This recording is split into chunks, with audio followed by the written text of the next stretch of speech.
So present game చేంజర్కి సంబంధించి trailer release అయిన తర్వాత ఒక్కొక్కరి అజంప్షన్ ఒక్కొక్క విధంగా ఉంది, ఒక్కొక్కరి అనాలిసిస్ ఒక్కొక్క రకంగా ఉంది. ప్రజెంట్ ఒకటైతే డ్యూయల్ రోల్ కాదు త్రిబుల్ రోల్ ఆయన చేయబోతున్నారు అనే వార్త వినిపిస్తుంది.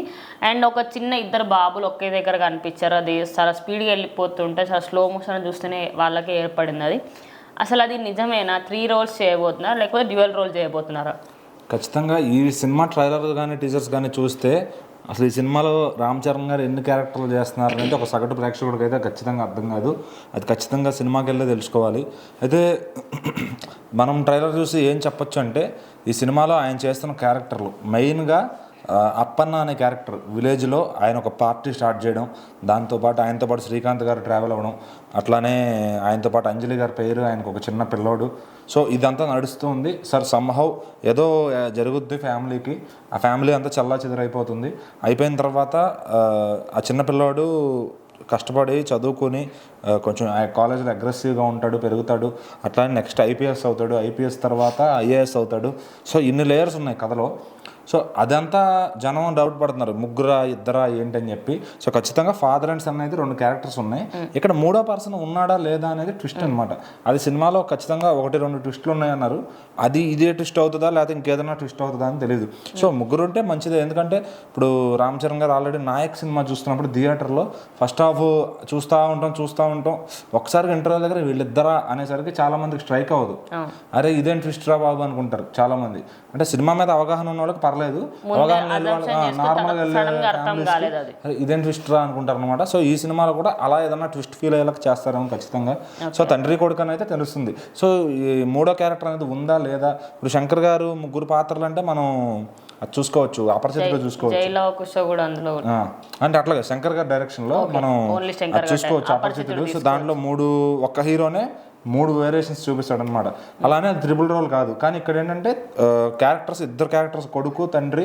సో ఇద్దరు క్యారెక్టర్స్ సపరేట్గా చేస్తున్నారు కాబట్టి ఆ రెండింటికి వేరియేషన్ చూపించాలి, మాటలో వేరియేషన్ చూపించాలి. మనం చూసుకుంటే అప్పన్నకి నత్తి ఉంది. అది మనం ఒక డైలాగ్ చెప్తారు, పార్టీ పెట్టింది సేవ చేయడానికి కానీ సంపాదించడం కోసం కాదని. అక్కడ ఒక సడన్ గా స్టామర్ వచ్చినట్టు అనిపిస్తుంది నిజంగా. అది క్యారెక్టర్ మనం నత్తి అని మనం కనిపెట్టచ్చు దాంట్లో. సో అట్లానే ఇంకా ప్యూర్ నత్తి ఇస్తారా లేకపోతే కొన్ని తిరగని ఇప్పుడు ఆ లాంగ్వేజ్ తగ్గట్టు మాట ఏదైతే తిరగదో దానికి అక్కడ ఖచ్చితంగా నత్తి అయితే పెడతారు. సో ఈ అగ్రెసివ్ రామ్ చరణ్ ఏంటంటే కాలేజ్ నుంచి అటు ఐఏఎస్ దాకా దూకుడు మీదే ఉన్నాడు అనమాట. సో మధ్యలో కూడా అతను కొన్ని ఎదురు దెబ్బలు తగులుతాయి.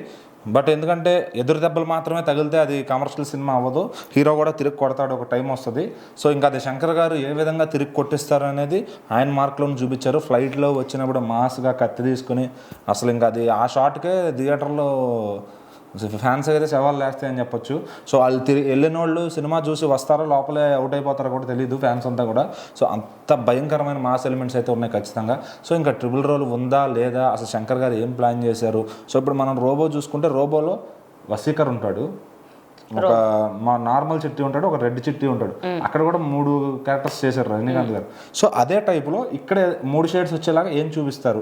3 షేడ్స్ అయితే ఖచ్చితంగా లేయర్స్ అయితే ఉంటాయి. మరి 3 పాత్రలు ఆయన చేస్తున్నారో, ముగ్గురు మనుషులు కనబడతారో లేదో తెలియదు. ఒక ఫ్రేమ్లో అయితే ముగ్గురు ఖచ్చితంగా కనిపించరు. సో ఏమన్నా ఫాదర్ని సన్ని చూపిస్తూ ఆ ఎలివేషన్ ఏమన్నా చూపిస్తారో చూడాలి. సో మిగిలినంత కథ అంతా మనకి తెలిసిపోతుంది. ఒక తండ్రి రాజకీయ పార్టీ, కొడుకేమో రివెంజ్ డ్రామాలా కనబడుతుంది. సో మరి ఈ కొడుకు లవ్ స్టోరీ ఏంటి, తండ్రిది లవ్ స్టోరీ ఏంటి, అసలు అంజలి గారిది, ఇటు కేఆర్ అద్వానీ గారిని ఎందుకు పెట్టారు? అట్లానే ఈ సినిమాలో ఇంకా యాక్టర్స్ ఉన్నారు, శ్రీకాంత్ గారు, సముద్రకని గారు, ఇంకా ఆయన ఎవరు ఎస్జే సూర్య గారు. సో ఇంతమంది ఉన్నారు ఇందులో. మళ్ళీ మనం ట్రైలర్లో శ్రీకాంత్ గారు చనిపోవడం కూడా చూడొచ్చు. సో అంటే శ్రీకాంత్ గారు చనిపోయిన తర్వాత నాకు తెలిసి ఎస్జే సూర్య గారు సీఎం పొజిషన్ కోసం, సో ఆయన కూడా అదే అభ్యుదయం పార్టీలో ఈయన పెట్టిన పార్టీ అది చరణ్ గారిదే.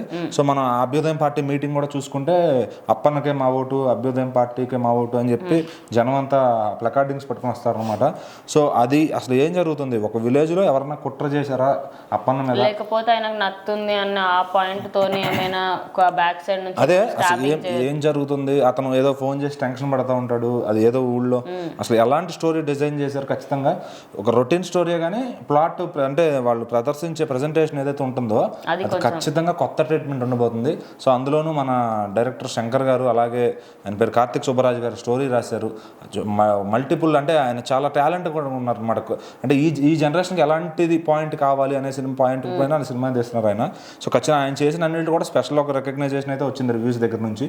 సో ఖచ్చితంగా ఇంక ఇందులోనూ commercial cinema, star hero cinema కాబట్టి అందులో సంక్రాంతికి ఫ్యామిలీస్ అందరినీ ఆయన వైపు అయితే తిప్పుకునేదైతే కనబడుతున్నారు. ఎందుకంటే అంజలి అండ్ అప్పన్న పేరు ఏదైతే ఉందో అది ఖచ్చితంగా ఫ్యామిలీ ఆడియన్స్ని అయితే అట్రాక్ట్ చేస్తుంది.